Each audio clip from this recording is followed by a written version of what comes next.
Ditipu pengusaha nikel abal-abal, perusahaan Eropa merugi sampai triliunan rupiah.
Perusahaan perdagangan komoditas asal Swiss yang berkantor pusat di Singapura, Trafigura, mengaku telah menjadi korban penipuan sistematis dan menghadapi penurunan nilai lebih dari $0,5 miliar setelah menemukan pengiriman nikel yang dibeli gagal mengandung logam tersebut.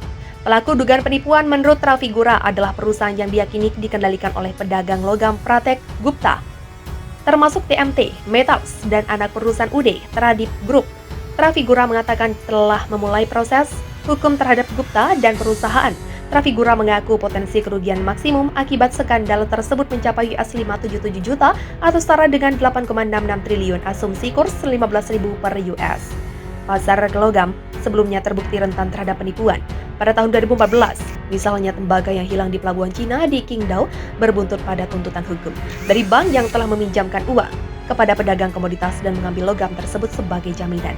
Trafigura diketahui telah berbisnis dengan perusahaan Tuan Gupta selama bertahun-tahun tanpa masalah, kata seorang juru bicara perusahaan dilansir The Wall Street Journal. Namun pada tahun 2022, tanda-tanda buruk mulai muncul.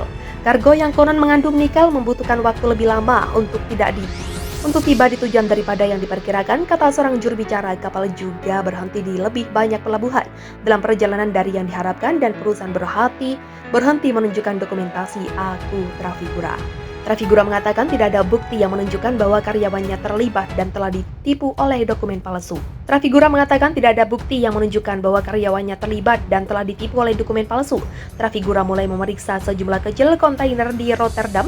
Menurut pengakuan salah satu sumber, ketika dibuka, kargo tersebut tidak mengandung nikel yang merupakan logam berwarna keperakan yang harganya sekitar US$30.000 per metrik ton, melonjak sejalan dengan permintaan tinggi dari industri EV.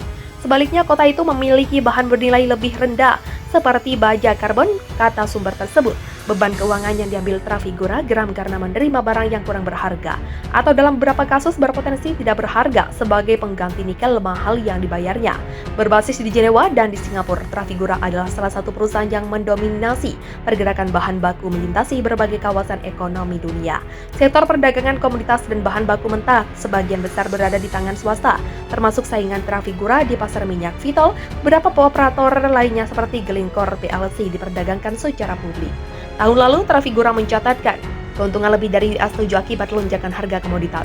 Perusahaan diestimasi berkontribusi atas pergerakan 7 dari setiap 100 barel minyak yang dikonsumsi secara global. Selain itu, perusahaan juga ikut melakukan bisnis di sejumlah besar logam, batu bara dan gas alam. Sama dengan Vitol, perusahaan ini dimiliki oleh 1.100 karyawan senior yang tahun lalu secara kumulatif memperoleh dividen sebesar US$1,7 miliar.